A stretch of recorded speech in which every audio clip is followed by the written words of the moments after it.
Everywhere you look, governments and billionaires are racing to roll out a digital ID. A single unified key that can control where you work, what you buy, and even what you say online. And this will come through 24/7 surveillance. Your body cams will be transmitting that. The police will be on their best behavior because we're constantly watching and recording everything that's going on. Citizens will be on their best behavior because we're constantly recording and reporting everything that's going on. Bill Gates says it's the key to financial inclusion. Larry Ellison says it's the key to good behavior. Neil Oliver calls it a digital prison. And RFK says it will be required to have digital obedience. It's going to be pitched as a means to safety and convenience or financial inclusion. But nobody in the mainstream media tells you that once it's in place, it's not getting turned off. That is, unless you use open source technology like Bitcoin. This is Dante Cook with Bitcoin Simply. And today, we're exposing the global surveillance state and why Bitcoin is our best defense. Let's go.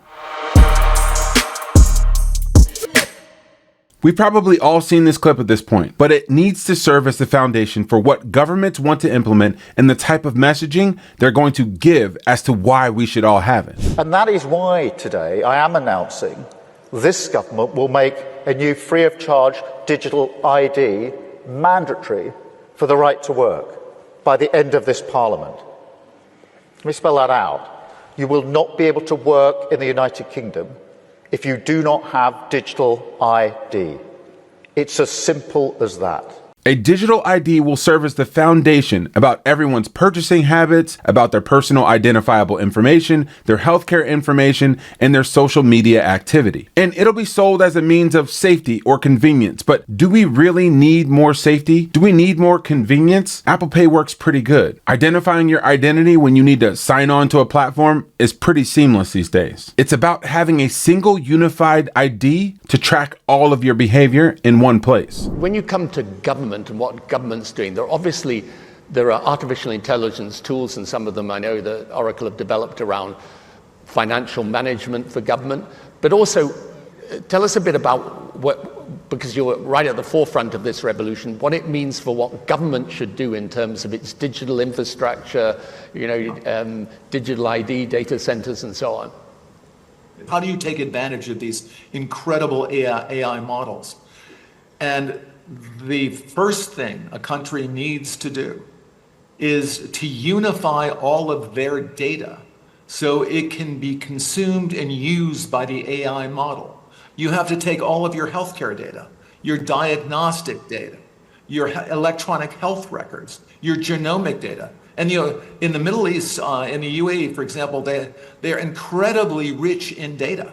They have a lot of population data. The NHS in the UK has an incredible amount of population data, but it's fragmented. It's not easily accessible by these AI models. We have to take all of this data we have in our country and move it into a single, if you will, unified data platform. In this sort of world, there is no way about having a difference of opinion. If your messaging is deemed as toxic or not aligned with the current political regime, well, you will be blocked, you will be censored, and you will be monitored. The only way that you will get the things that you actually need is through digital obedience. What we're seeing today is what I call turnkey totalitarianism. They are putting in place all of these technological mechanisms for control we've never seen before. It's been the ambition of every totalitarian state from the beginning of mankind to control every aspect of behavior, of conduct, of thought, and to obliterate dissent. None of them have been able to do it. They didn't have the technological capacity. Today, the mechanisms are being put in place that will make it so none of us can run and none of us can hide. Within 5 years, we're going to see 415,000 low-orbit satellites. Bill Gates says his 65,000 satellites alone will be able to look at every square inch of the planet 24 hours a day.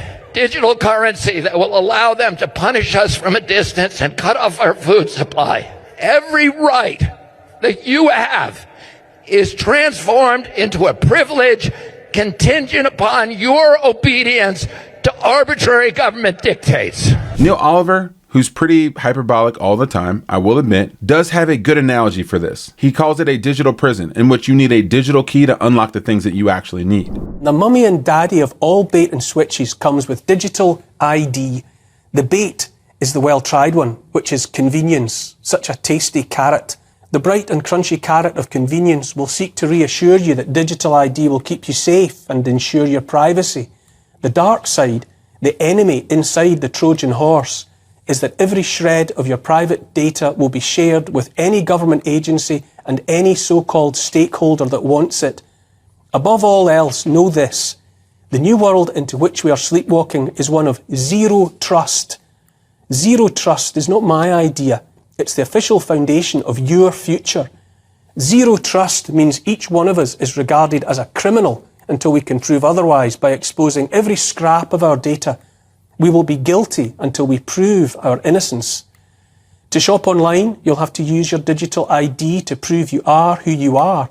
Just to read your email, to use online banking, even to open your computer will require your digital ID. You'll be in digital jail until you open it with your digital key. To wealthy nations, again, it's going to be marketed as a means of safety and convenience. But to poor nations, it will be marketed as a means of financial inclusion. Listen to what Bill Gates has to say about the Moja Loop and the innovative programs that they're rolling out right now.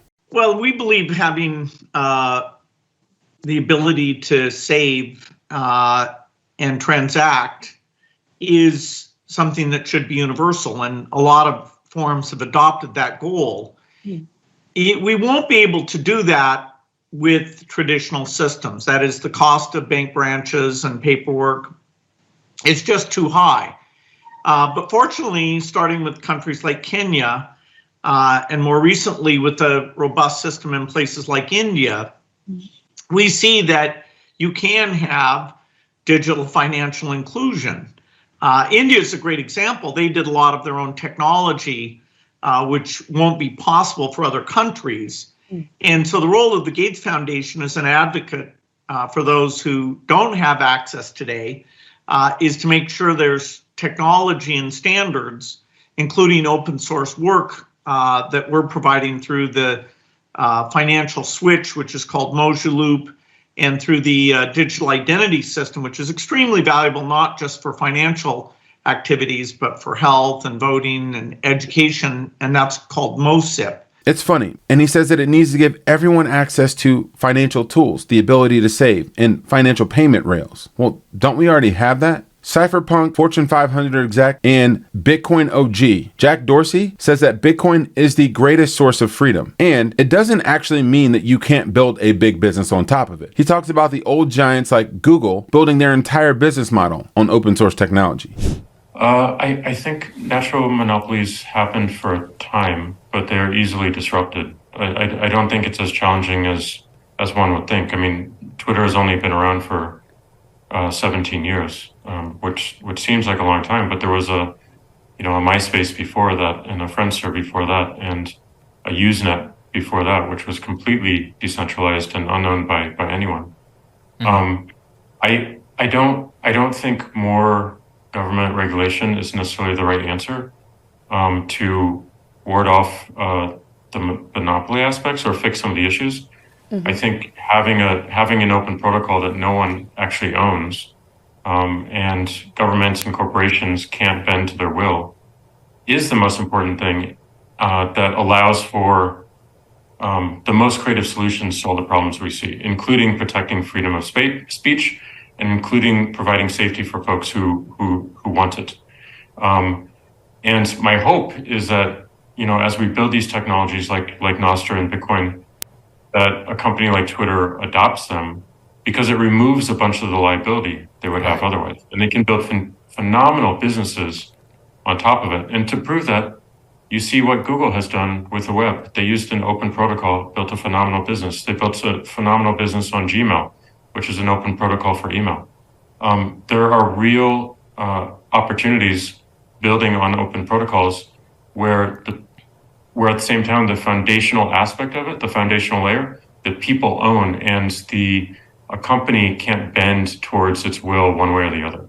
Jack, what do you think about AI regulation? Before we continue around this digital dystopian world, let's take a break to thank our sponsors. If you've been stacking sats, well, you don't want to give up those hard-earned sats for worthless fiat dollars. You need a service that allows you to unlock liquidity in your Bitcoin without selling it. A Bitcoin-backed loan service that has issued over $9 billion worth of loans to people since 2018. And the leader in Bitcoin-backed loans is Ledn. They have a perfect record of protecting clients' assets. Not a single cent or dollar lost. With custody loans, your funds are never lent out. There's no credit checks. You can get funds in your account in less than 6 hours. There's no monthly payments. You can repay anytime you want with zero penalties. And they start at just 12.4%, about half of what you could get a credit card for today. Learn more at learn.ledn.io/simply. One of the ways that you can remove yourself from this digital dystopian future is by removing your digital assets offline. The way that you can do that safely, securely, privately, and in a way that's pretty straightforward is by getting a coach, someone who can walk you through step by step of exactly how to do that. And that's why we've partnered with the Bitcoin Way, the leaders in helping you to protect your generational wealth the right way through human service, connecting a human person to this digital network called Bitcoin. The more and more we move into a digital future, the more you're going to need to learn how to move that offline. Schedule a free 30-minute consultation at thebitcoinway.com/simplybitcoin. All right, Ellison has made it clear. A unified database or a unified platform plus AI equals the future that we want. He says this is the secret sauce. We have these modern financial systems.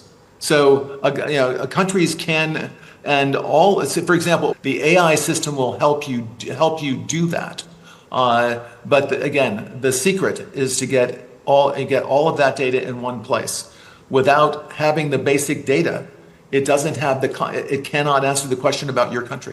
But what if there was a better protocol, an open source protocol that was built on top of a technology that AI can't crack? I wonder what that is. Computer with a date stamp and a particular time, I think, it's more likely to be true than not.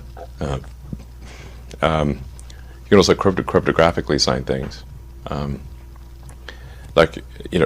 Mathematically, we don't see any way, for example, for AI to subvert the fundamentals of mathematics and say, figure out how to hash Bitcoin easily. It's not as AI can't defy fundamental math. Yeah. So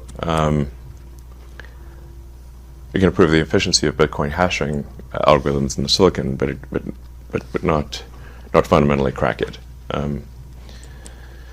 So I guess cryptographic signatures and one way to do it. Bitcoin is voluntary, borderless, and uncensorable. It doesn't care who you are, where you live, or what your score is. And that's why people will try to build an alternative system that they claim to be open source. That's why governments and leaders all around the world are trying to build alternative systems that they will market as open source, as safety and convenience focused, or as a means of financial inclusion. But newsflash, we already have that. A person named Satoshi Nakamoto, or persons, launched this thing in 2009. And they did so anonymously and pseudonymously so that people couldn't come after this technology that was built to serve not just governments and corporations, but everyone. Math is greater than AI. Open source is better than a walled garden, and self-custody is better than permissioned access. If you don't like the idea of a digital leash, well, start learning about the alternative. Stack sats and become sovereign. And one of the ways that you can continue to grow in this digital dystopian future is by having real relationships with real people that are like-minded in real life. One of the best ways that I've grown my relationships in Bitcoin is by going to conferences in person. Conferences like the largest mining expo in the world, happening in Dallas, Texas from November 11th through November 13th in the Mining Disrupt Conference. Get 20% off your ticket by using the promo code SimplyBitcoin. Grow your in real life community as we move towards a digital future. This is Dante Cook with Bitcoin Simply. Happy stacking, and I hope you have a great week.